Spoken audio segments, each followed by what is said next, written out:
আর একটু ছোট হোক।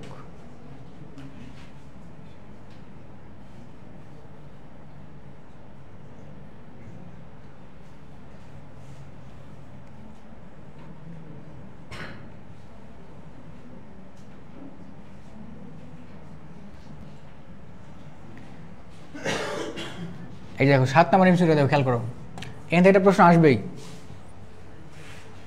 দেখো এ লেখা আছে একটা মৌল যার পারমাণবিক সংখ্যা কত 86, আর ভর সংখ্যা কত লেখা আছে বলো তো 222। তারপরে বলছে কি যে এখান থেকে তৈরি হয়েছে, এ তৈরি হয়েছে আর 8টা নিউট্রন আর প্লাস আলফা। বলছে এই বিক্রিয়ায় কয়টি বিটা কণা কি হয় বের হবে সেটা বলছে, তাই না? কয়টা বিটা কণা বের হবে। তো এই ধরনের ম্যাথে আমরা কি করব, আমরা দেখব বামের মোট ভর সংখ্যা আর ডানের মোট ভর সংখ্যা সমান, আর বামের মোট পারমাণবিক সংখ্যা ডানের মোট কি পারমাণবিক সংখ্যা কি থাকবে সমান থাকবে। এখন বলো তো বামের মোট ভর সংখ্যা কত আছে, বামে মোট ভর সংখ্যা কত আছে 222, ডানে মোট ভর সংখ্যা কত আছে দেখো এটা হচ্ছে কত 206, আর এখানে কত এই যে 8 1 কত হয় 8, তাই না? তাহলে 206 আর 8 কত হলো 206 আর 8 কত হলো 200 কত 14, তাই না 14। আর দেখো আলফা কোন লেখা আছে না, আলফা মানে এর ভর সংখ্যা কত বলো তো 4, তাহলে 24 আর 4 কত হয় না 14, 14 আর 4 কত হয় 18। তাহলে এই জায়গায় প্রকৃতপক্ষে যে ডান পক্ষে প্রকৃতপক্ষে ভর সংখ্যা আমার লেখা আছে কত বলো তো 218। তাহলে বলো গ্যাপ হলো কয়টা বলো তো 22 থেকে 8 বাদ দিলে 4, তাই না? তাহলে 4 মানে তাহলে বিটা কণা কি বলছে তোমাকে বলছে বলো তো যে বিটা কণা কি হয় বের হয়। তাহলে বিটা কণা বের হলে আমরা কি জানি বলো তো, বিটা কণা বের হলে কি হয় না তোমার কি ভর সংখ্যা কোনো চেঞ্জ হয় না। তার মানে প্রকৃতপক্ষে আলফা কণা বের হয়েছে কয়টা, আলফা কণা বের হয়েছে তাহলে কয়টা প্রকৃতপক্ষে। এই যে দেখো ব্যাপারটা বুঝে দেখো, আমি বলি এখানে 6 লেখা আছে না, তাহলে 6 আর 8 কত পেলে তুমি 14 পেলা, তাহলে 14 আর এখানে শুধু আলফা কণা লেখা আছে। তাহলে দেখো তো তোমার কি বামের মোট ভর সংখ্যা ডানের মোট ভর সংখ্যা সমান হতে হবে না। তাহলে ডানে তুমি এখন পর্যন্ত কত পেলে 200 কত পেলা 14 পেয়েছিলে, এখানে 6 আর 8 যোগ করে 14 পেয়েছিলাম। তাহলে বাকি থাকছে আর কত লাগছে বলো 200 থেকে 22 থেকে বাদ দিলে কত থাকছে আরও 8 লাগছে। তাহলে 8 বের হলে তো বিটা, তোমাকে জিজ্ঞেস করছে বিটা কণা কয়টা বের হয়েছে, তো বিটা বের হলে কি ভর চেঞ্জ হয়, ভর তো চেঞ্জ হয় না। তাহলে কি আলফা কণা প্রকৃতপক্ষে কয়টা বের হয়েছে তাহলে 2টা। এই বামে কিছু লেখা আছে এখান থেকে বের হওয়ার কথা বলছে কি জায়গায়, তোমার কথা বুঝিনি আমি, আবার বলতো কি বললে আগে বের হয়েছে বলতে,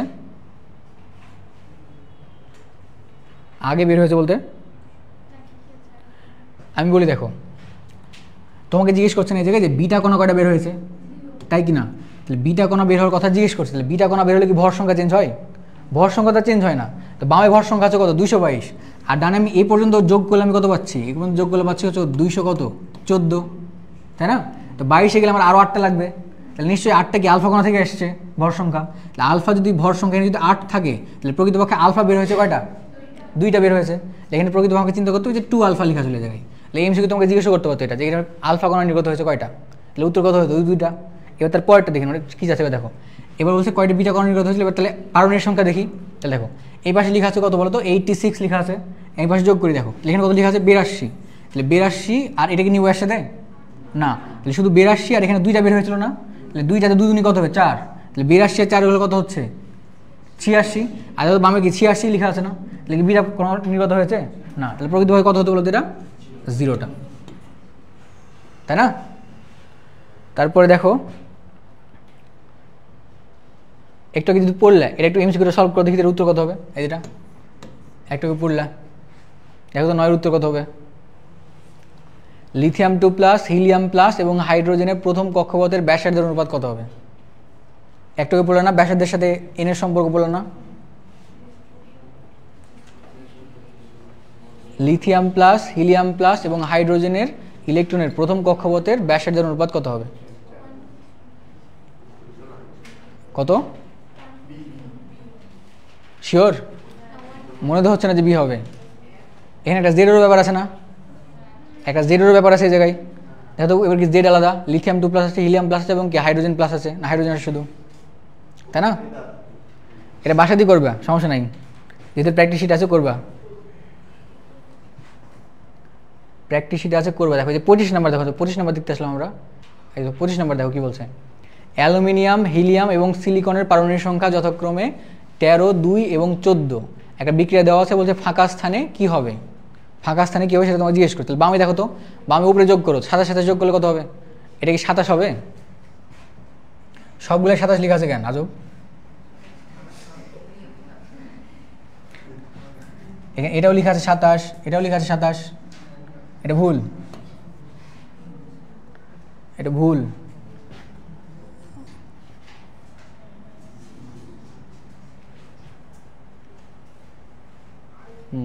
আমি 11 নম্বর করবো, দেখো 11 নম্বর বিক্রিয়া উড়ে গেছিল, এই যে আসছে, এবার আসছে। বিক্রিয়া কইছিল তখন, দেখো 11 নম্বর কোশ্চেনটা দেখো, তোমার কি বলছে দেখো, নিচের বিক্রিয়ায় A B c comma D এর মান কত? A B C R D এর মান চাচ্ছে। দেখো তো এ বলতে কি বোঝাচ্ছে, দেখো তো প্রথমে আছে ইউরেনিয়াম, আছে ইউরেনিয়াম থেকে কি বলছে যে ইউরেনিয়াম থেকে তোমার একটা আলফা কণা বের হচ্ছে, বি তৈরি হচ্ছে, বি তৈরি হওয়ার পর বলছে যে এটা বিটা কণা বের হচ্ছে, ডি তৈরি হচ্ছে। আবার কি বলছে যে ওই ডি থেকে তোমার কি বলে যে আর কি বের হচ্ছে, আর কিছু একটা বের হওয়ার পর তখন 92 আর 234 হচ্ছে। এখন তোমাকে মান যাচ্ছে সবার। দেখো আগে এ বি কী হবে, দেখো তো এই দেখো আগে এ কী হবে আর বি কী হবে দেখো। তাহলে ইউরেনিয়াম কত লেখা আছে, 238 লেখা আছে না জায়গায়, 238। তাহলে আলফা কণা বের হচ্ছে মানে কত কমবে, 4 কমবে। তাহলে 4 কমলে এটা কত হয়ে গেলো তো 234। তাহলে এর মান 234 কোথায় আছে, এই যে এটাতে আছে, এটাতে আছে না, এটাতে নাই, এটা আছে, এটা। তাহলে 1 2 আর 3 4-এর মধ্যে উত্তর হবে। এবার বি চেক করি, দেখো তাহলে আলফা কণা বের হচ্ছে পারমাণবিক কত সংখ্যা কত কমবে, 2 কমবে। তাহলে 2 কমলে 92 থেকে কত হবে, এটা 90 হবে। তাহলে 90 কোথায় আছে, বি এর মান 3টাতেই আছে। তাহলে 3টে আপনাদের ঠিক আছে। এবার সি এর মান দেখো, খেয়াল করে দেখো, তাহলে সি এর মানের বেলা দেখো তো আগে সি এর মান দেখো। তাহলে থোরিয়াম যা ছিল, এটার ভর সংখ্যা যা ছিল, এই দেখো তো বিটা কণা বের হলে কি এটা সি থাকবে, সেম থাকবে। তাহলে সি এর মান কি, সি এর মানটা আর এ এর মানটা কি থাকবে, সেম থাকবে। তাহলে এ এর মান আর সি এর মান সেম কোথায় আছে কিনা দেখো তো, 234 234 234 234 234। তাহলে এখন ডিও হতে পারে, আবার কি এও হতে পারে, তাই না? দেখো এটারও 234, এটাও 234। তাহলে আপাতত কি যে বিও বাদ সিও বাদ, তাই না? তাই কি না? এবার তারপরে চেক করে দেখো, দেখো ডি কী হবে, দেখো এটা থোরিয়াম ছিল, থোরিয়াম থেকে কি 1 বেড়ে যাওয়ার কথা এখানে, তাই না? তো এখানে কত ছিল 90, 90 থেকে ডি এর মান কত হওয়া উচিত, 91 হওয়া উচিত। তো ডি এর মান দেখো এখানে 93 লেখা, তার মানে এটা ভুল। তার মানে কত, এই যে 1 নম্বরটা কত ঠিক, তাই না? এবার ধাপে ধাপে করলে হবে। এরকম একটা বড় প্রশ্ন তোমাদের সিটে আছে, দেখো তো এটা হেভি প্রশ্ন। দেখো দেখো 41 নম্বর দেখো কোশ্চেন, দেখো সিটের মধ্যে দেখো 41 নম্বর কোশ্চেন, দেখো এটা হিসাব করে দেখি একটু। লেখা আছে 92 পারমাণবিক সংখ্যা বিশিষ্ট কোনো নিউক্লিয়াসে পর্যায়ক্রমে alpha beta beta alpha alpha beta beta alpha beta মেলা কিছু লেখা আছে, আলফা নিঃসরণ করে নতুন নিউক্লিয়াসের পারমাণবিক সংখ্যা কত হবে, পারমাণবিক সংখ্যা কত হবে সেটা জিজ্ঞেস করছে। 41 নম্বর কোশ্চেন, 41 নম্বর কোশ্চেন দেখো,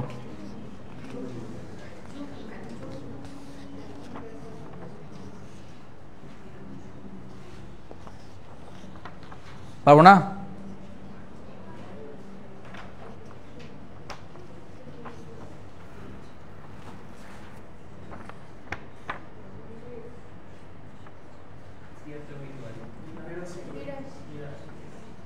বিরাশি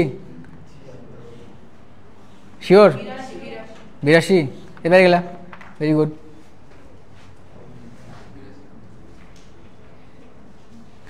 তারপরে দেখো এটা যদি উত্তর দাগানো আছে, দেখো এই যে খেয়াল করে দেখো কী বলছে, দেখো তোমাকে বলছে 15 পারমাণবিক ভর এবং 7 পারমাণবিক সংখ্যা বিশিষ্ট কোনো পরমাণু একটি আলফা কণা গ্রহণ করে এবং একটি প্রোটন নির্গত করে, পরমাণুর নতুন পারমাণবিক সংখ্যা এবং ভর সংখ্যা যথাক্রমে। এটা উত্তর যদিও দাগানো আছে, এবং 8 এবং 18 এটা তোমাকে রিটেনও দিতে পারে। এই জায়গা থেকে রিটেন আসলে প্রশ্ন আসবে এরকমই, বলবে যে এটা থেকে এটা বের হলে নতুন যে পারমাণবিক নতুন মৌল তৈরি হবে তার ভর সংখ্যা কত, পারমাণবিক সংখ্যা কত, হিসাব করতে পারবে এটা? পারবো। এটা যদি উত্তর দাগানো আছে কিন্তু হিসাব করতে পারবো, কেমন করবে এটা? এত প্রশ্ন দেখো কি বলছে, বলছে 15 পারমাণবিক ভর এবং 7 পারমাণবিক সংখ্যা বিশিষ্ট কোনো পরমাণু। তাহলে বামে কি একটা পরমাণু আছে, ধরো এ ধরলাম এটাকে, তাহলে এর তোমাকে বলছে পারমাণবিক সংখ্যা কত বলছে 7, আর ভর সংখ্যা কত বলছে বলো তো, ভর সংখ্যা বলছে 15। দেখো 15 পারমাণবিক ভর এবং 7 পারমাণবিক সংখ্যা বিশিষ্ট কোনো পরমাণু একটি আলফা কণা গ্রহণ করে। তাহলে আলফাটা কি বাম পাশে আসবে, এবারে আসবে আলফা কণা, আলফা কণা মানে কি লিখবো, এখানে 2 লিখবো আর উপরে কত লিখবো, 4 লিখবো। তাহলে 2 4 এটা একটা অ্যারো দিলাম। দেখো আলফা কণা গ্রহণ করে এবং একটি প্রোটন নির্গত করে, পরমাণুর নতুন পারমাণবিক সংখ্যা এবং ভর যথাক্রমে। তাহলে একটা প্রোটন নির্গত করে, প্রোটন নির্গত মানে এই জায়গাটা প্রোটন লিখবো, এই প্রোটনের কি শুধু নিচে একটা 1 থাকে, তাই না? আর প্লাস কি কিছু একটা তৈরি হয়েছে জায়গায়, ধরে এম নিলাম, তাহলে এটা চাচ্ছে তোমার কাছে এর নম্বর নতুন করে এটা তৈরি হয়েছে। এবার খেয়াল করে দেখো, এখন তুমি বামে ডানে যোগ বিয়োগ করো, তো দেখো 7 আর 2 কত হয় বলো তো, 9। 9-এর মধ্যে এখানে এই 1 নিয়ে এনেছে, তাহলে বাকি থাকলে কত 8, তাহলে এটা কত হবে নিচে 8। আর উপরে মিলাও দেখো, তাহলে 15 আর 4 কত হয়, 15 আর 4 কত হয় 19। 19-এর মধ্যে প্রোটনের উপরে কেউ থাকে, প্রোটন মানে উপরে একটা অন দিব তাই না, তাহলে 15 আর 4 কত হলো 19, 19 থেকে 1 বদলে কত থাকছে 18, ইজিলি হয়ে যাচ্ছে 8 এবং কত 18। পারবো তাহলে আলফা বিটা গামা নির্গত হলে পারবো। এই চ্যাপ্টারে ধরো তুমি যদি বলো যে দুইটা টাইপ থেকে কোশ্চেন আসবে কোন জায়গা থেকে ভাইয়া, তো দুটা কোশ্চেন আসবে, একটা থাকবে এই যে n = n0 মানে অর্ধেউ তেজস্ক্রিয়তার পাঠ থেকে একটা প্রশ্ন থাকবে, আর একটা তোমার এই যে জায়গা থেকে যে আলফা বের হলে কী হচ্ছে, বিটা বের হলে কী হচ্ছে, গামা বের হলে কী হচ্ছে, এই জায়গা থেকে একটা কোশ্চেন থাকবেই। তুমি যে জায়গায় পরীক্ষা দাও যদি প্রশ্ন আসে দুইটা, তো দুইটা আসবে এই জায়গা থেকে আসবে।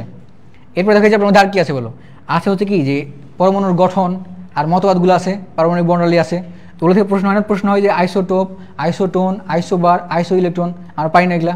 আইসোটোপ কী জিনিস, আইসোটোপ তোমরা যে উদাহরণ দেখে বিরক্ত হয়ে যাচ্ছিলা পারমাণু এগুলো বের করতে, তাই না। এই চ্যাপ্টারের মধ্যে আর কি আছে বলো তো, আর কি আছে চ্যাপ্টারের মধ্যে বলো, এই চ্যাপ্টারের মধ্যে আর কি আছে, আর আছে কি ভর ত্রুটি আছে একটা, তাই না, ভর ত্রুটি আছে, বন্ধন শক্তি আছে। তো ভর ত্রুটি কেমন বের করে, ভর ত্রুটি কী জিনিস, ভর ত্রুটি কী জিনিস বলো তো,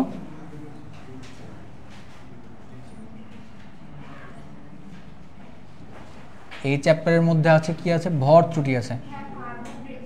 কোনটা, ভর ত্রুটি, ভর ত্রুটি, ভর ত্রুটি, দাঁড়াও বলি।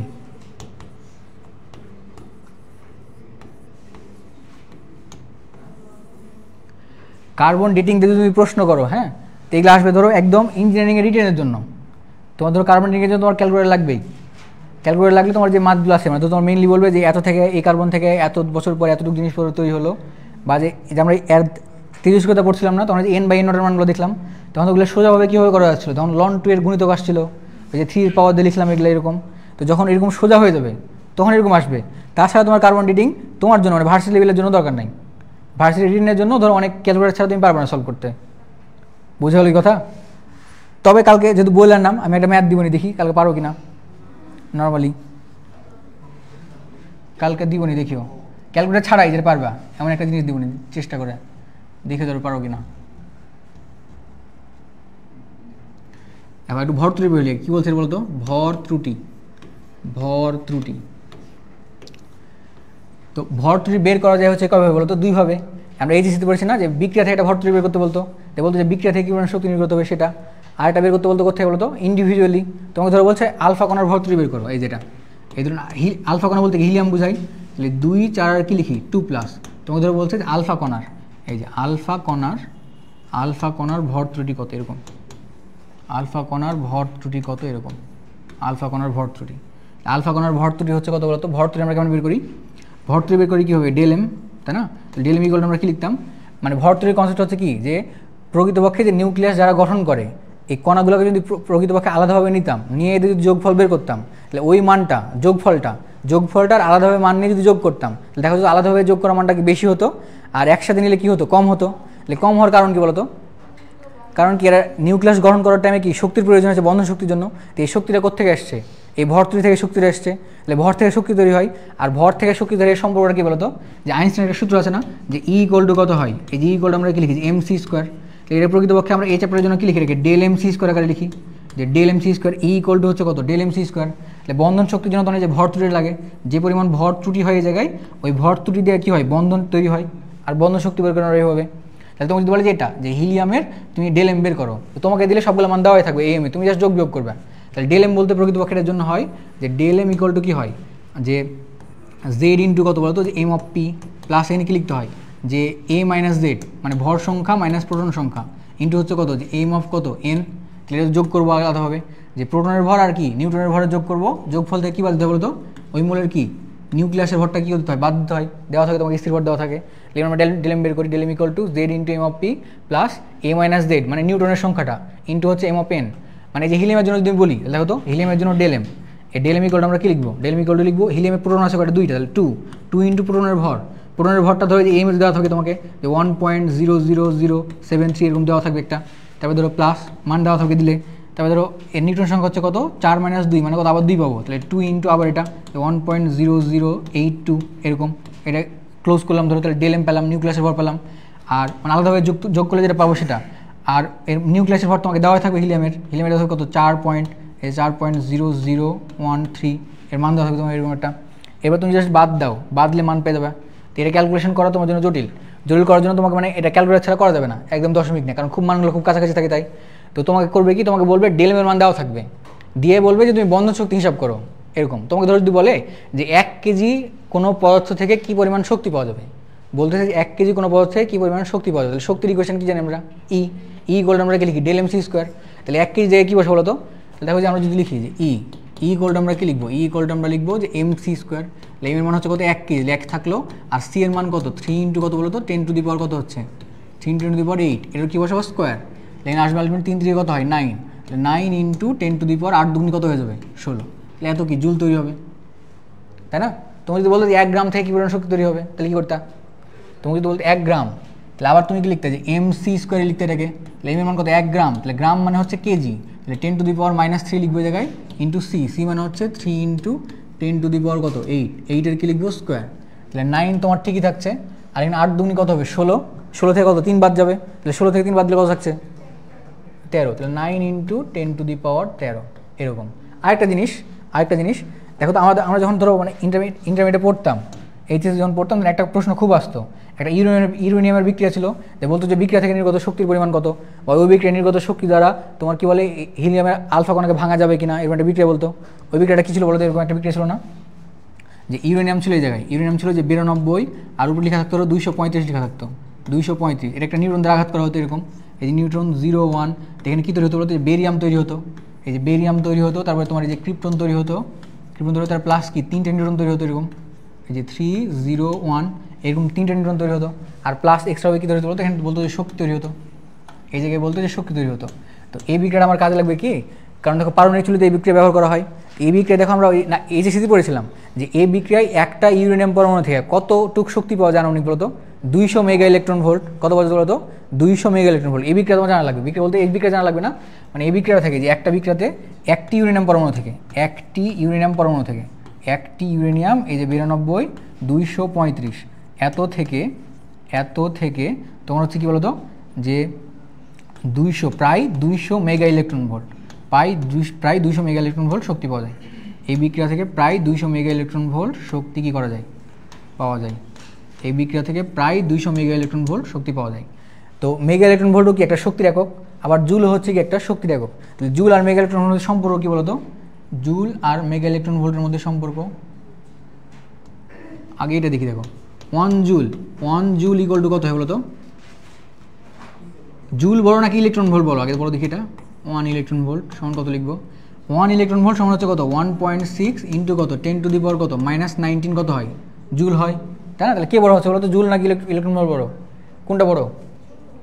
অবশ্যই জুল বড়, এটা কিন্তু এই পাশে নিলে পজিটিভ হবে পাওয়ারটা, তাহলে জুল বড় হবে। তাহলে 1 জুল ইকুয়াল টু তুমি কত লিখবে, যে 1 বাই কত লিখবে জায়গায়, যে 1.6 ইন্টু কত লিখবে, যে 10 টু দি পাওয়ার -19 কত ইলেকট্রন ভোল্ট লিখবে এটাকে, তাই না? এই মানটা দেখ একটা ক্যালকুলেশন করলে না, এটা কার জন্য ছিল, ওই যে ল্যামডার মান দেওয়া ছিল, অবক্ষয় ধ্রুবক হিসাব করছিলাম, এটা আনুমানিক কত হয় বলো তো, এই যে 1 বাই আবার এটা 1.5 মতো লেখা আছে না, আবার কত হবে বলতো, এটা কাছাকাছি কত হবে, ওই যে 6 পয়েন্ট আগের বার 6 7 আসলে একটু কম আসবে, কম আসলে ধরো কত 6.5 এরকম আসবে ইন্টু কত 10 টু দি পাওয়ার কত লিখবো বলো তো, 10 টু দি পাওয়ার কত +19 এরকম একটা মান আসবে। তো ওর দরকার নেই, তোমার এটা মনে রাখলেই হয়ে যায় 1 ইলেকট্রন ভোল্ট সমান কত 1.6 ইন্টু 10 টু দি পাওয়ার কত -19। আর এটা যদি ইলেকট্রন ভোল্টে হয়, ইলেকট্রন ভোল্টকে আমরা মেগা ইলেকট্রন ভোল্ট আবার কেমন নিই, 1 mega electron volt, 1 mega electron volt সমান হচ্ছে কত 10 টু দি পাওয়ার কত 6 ইলেকট্রন ভোল্ট। তোমাকে মেইনলি বলবে এটা, যে 10 জুল, এই 10 জুল সমান কত মেগা ইলেকট্রন ভোল্ট, এটা তুমি বলো। তোমাকে বলবে 10 জুল সমান কত মেগা ইলেকট্রন ভোল্ট, এটা বলবে। তাহলে দেখো কেন ক্যালকুলেশন করবো, তাহলে 10 কি আছে, জুল আছে, তাহলে জুলকে আগে তুমি ইলেকট্রন ভোল্টে নাও, তাহলে জুল সমান কি লিখবো বলো তো, যে 1 পয়েন্ট কী করবো বলো, আমাকে ধরো জুল থেকে ইলেকট্রন ভোল্ট নিতে হবে, তাহলে বলো 1 ইলেকট্রন ভোল্ট সমান কত ছিল, 1 মানে ইলেকট্রনের চার্জের সমান কি জুল পাই আমরা, এটা কি 1 বাই হবে না তখন, তো এটা কি লিখবো ইন্টু 1 ডিভাইডেড বাই কি লিখবো বলতে গেছে 1.6 ইন্টু 10 টু দি পাওয়ার কত -19।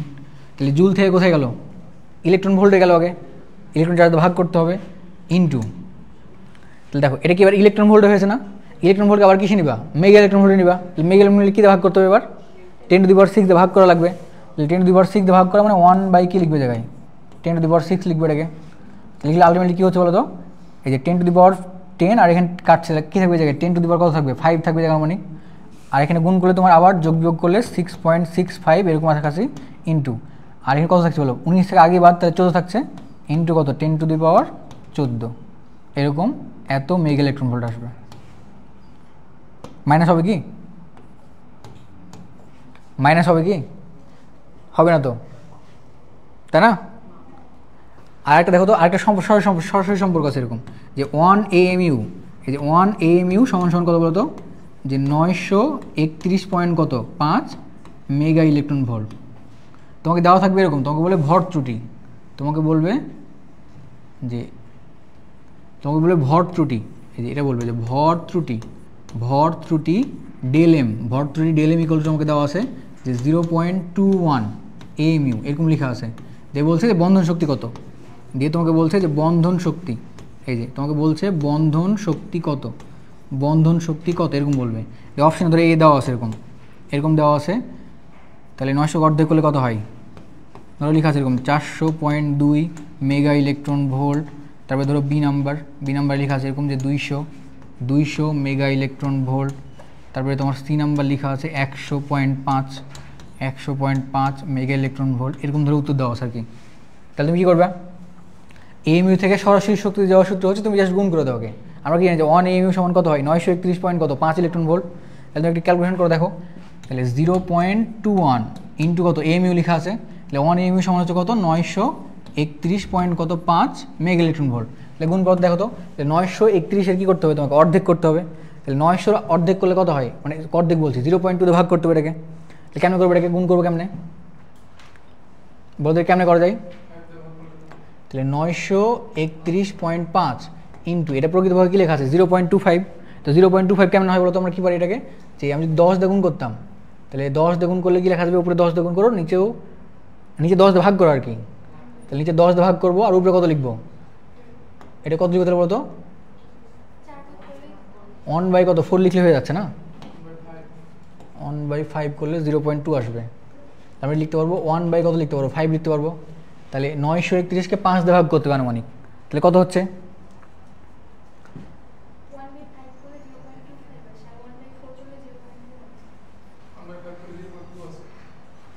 1/5 করলে 0.2 আসবে, কাছাকাছি নিলাম, ধরো 5 নিলাম সমস্যা নেই। 1/5 করলে 0.2 আসবে।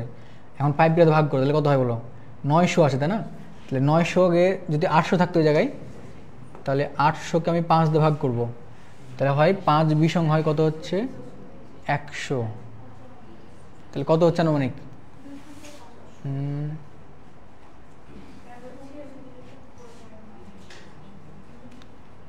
আনুমানিক কত হচ্ছে, তাহলে 5 দিয়ে গুণ করলে কত আসবে 5, এখানে তুমি মনে করো যে 900 লেখা আছে, 186 পয়েন্ট সামনে আসবে তাই না। তাহলে কাটাকাটি করলে ধরো আসলো যে 186 দশমিক, ধরো ডি নাম্বার অপশন নাই, আমার ডি নাম্বার অপশন লিখে দেবে এটা, ধরো লিখে দেবে এটা যে 186.24 এত মেগা ইলেকট্রন ভোল্ট। তখন তুমি একটা আনুমানিক নিয়ে কাছাকাছি করে তাকাবা, এই পারা যাবে শিওর। এবার একটু শীতের চোখ বুলাও দেখি, একটু শীতের চোখ বুলাও, শুরু থেকে একটু চোখ বুলাও, হ্যাঁ একটা জিনিস বাকি আছে এখন, দেখো তো ছোট্ট একটা জিনিস, এটা তোমার ফার্স্ট পেপারেও কাজে লাগে, ফার্স্ট পেপারে যে স্যাটেলাইটের মধ্যেও কাজে লাগে। দেখো আমরা মোট শক্তি, দেখো তো ওই যে মোট শক্তি পড়ছি না যে ইএন, এই ইএন দ্বারা আমরা মোট শক্তি বোঝাচ্ছি। ইএন মানে কত হচ্ছে বলো তো, এটা হচ্ছে মাইনাস কত 13.6 ইন্টু কত লিখছি বলো তো, যে Z² ডিভাইডেড বাই কত N² ইন্টু কত ইলেকট্রন ভোল্ট, তাই না। অ্যান্ড তিনটা কথা আছে, একটা হচ্ছে মোট শক্তি, একটা হচ্ছে বিভব শক্তি, একটা হচ্ছে গতিশক্তি। ইলেকট্রন দেখো চার দিয়ে ঘুরছে না, এরকম পৃথিবীর স্যাটেলাইটও আছে, স্যাটেলাইটের চ্যাপ্টারও কাজে লাগে 6 নম্বরে মহাকর্ষ বিকর্ষতে। খেয়াল করতে তিনটা কথা আছে দেখো, একটা হচ্ছে মোট শক্তি, একটা আছে গতিশক্তি, একটা টার্ম আছে গতিশক্তি, মোট শক্তি, গতিশক্তি, আরেকটা হচ্ছে বিভব শক্তি, একটা হচ্ছে বিভব শক্তি। তো মোট শক্তি সর্বদা কী হয় বলতো? ঋণাত্মক হয়। মোট শক্তি কী হয়? ঋণাত্মক হয়। তাহলে দেখো, বিভব শক্তি, গতিশক্তি আর মোট শক্তি, এর মধ্যে তুমি মনে রাখবা যে মোট শক্তি আর গতিশক্তি এই দুটোর মান হচ্ছে কেমন? সমান। কি বললাম বলতো কথাটা? মোট শক্তি এবং বিভব শক্তির মান কত? সমান। না, মোট শক্তি আর গতিশক্তির মান কেমন? সমান। আর বিভব শক্তি হচ্ছে গতিশক্তি আর মোট শক্তির তুলনায় কেমন? দ্বিগুণ। আবার কথাটা বলি, দেখো তিনটা শক্তি আছে, মোট শক্তি, গতিশক্তি আর একটা কি? বিভব শক্তি। এর মধ্যে মোট শক্তি আর গতিশক্তির মান কেমন? সমান। আর বিভব শক্তি হচ্ছে ওই দুটোর তুলনায় কেমন? দ্বিগুণ। কথা লিখো দিই খাতায়, লিখো মোট শক্তি এবং গতিশক্তির মান সমান। লিখো মোট শক্তি এবং গতিশক্তির মান সমান। লিখো খাতায়, লিখো মোট শক্তি এবং গতিশক্তির মান সমান। মোট শক্তি এবং গতিশক্তির মান সমান। আর বিভব শক্তি হচ্ছে মোট শক্তি বা গতিশক্তির তুলনায় কেমন? দ্বিগুণ। এ কথাটাও লিখো যে বিভব শক্তি হচ্ছে মোট শক্তি এবং গতিশক্তির তুলনায় কেমন? দ্বিগুণ। গতিশক্তির তুলনায় দ্বিগুণ।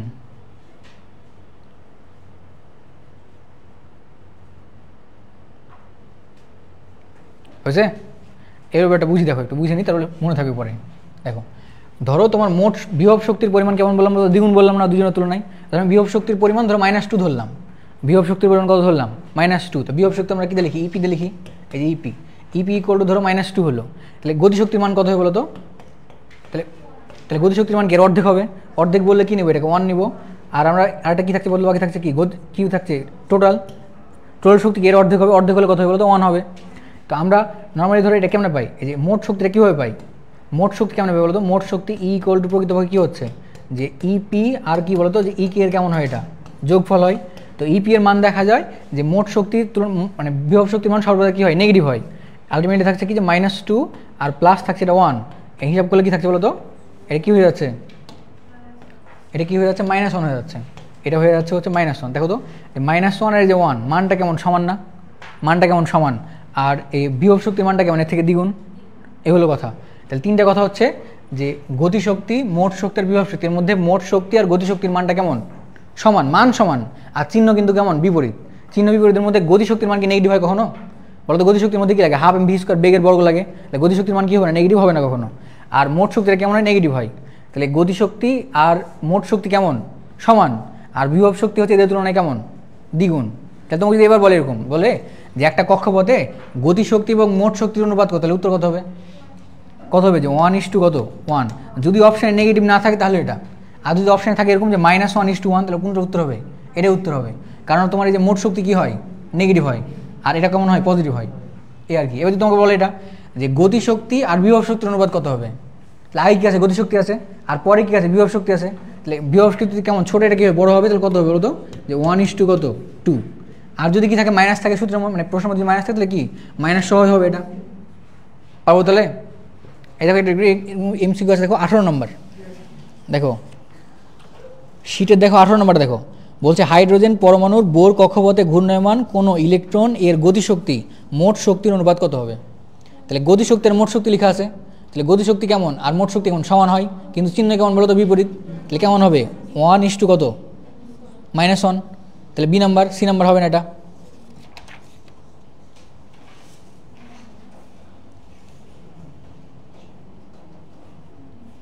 এই যে 31 নম্বর কোশ্চেনটা দেখো তো। 31 নম্বর কোশ্চেনটা দেখো। এটা যে লেখা আছে না, JKKNIU, এর নাম কি আমি জানি না। এটা আসছে কখন বলো তো? এটা আসছে 18-19 সালে, তাই না? এই প্রশ্ন হুবহু আসছে রাজশাহী বোর্ড, না রাজশাহী বোর্ড বলছে, রাজশাহী ভার্সিটিতে 24-25 সালে হুবহু কোশ্চেন এটা তুলে দিয়েছে। আমি দেখলাম একটু আগে, হুবহু 24 সালে তুলে দিয়েছে। এর নিউক্লিয়াসে ইলেকট্রন সংখ্যা কয়টি? এটা করে দেখাতা 0টা।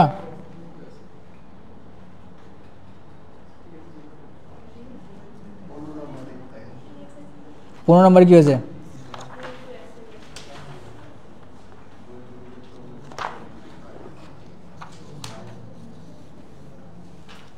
পনেরো নম্বরে কী হয়েছে বলো তো?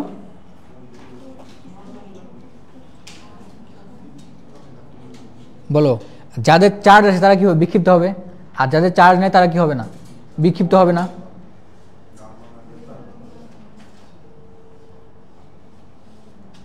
তারপরে দেখো যে তরঙ্গ দৈর্ঘ্য বড় ছোট এগুলো পারবো না আমরা।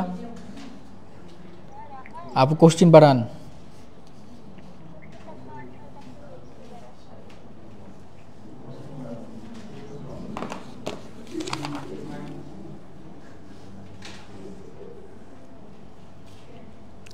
উনপঞ্চাশ নাম্বার ক্যালকুলেশন করো দেখি একটু, 49 নাম্বারটা ক্যালকুলেশন করো দেখি একটু।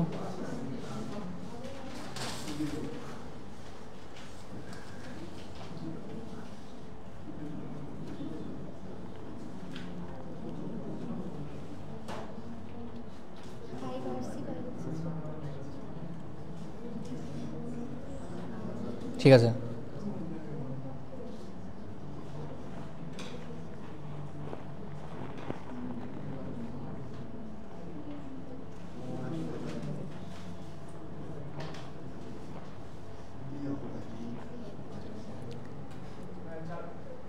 শিওর? ঠিক আছে, 4ই হবে। এবার দেখো 38 নাম্বার, দেখো তো 38, 38।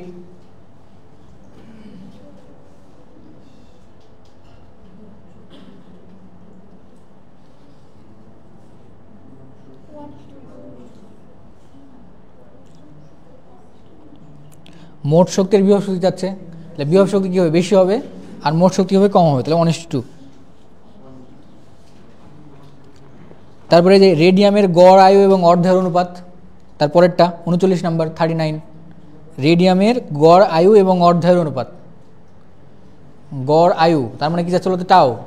আর অর্ধ হলে কি? 1/0.693। 1/0.693 মান কত? 1.44। দেন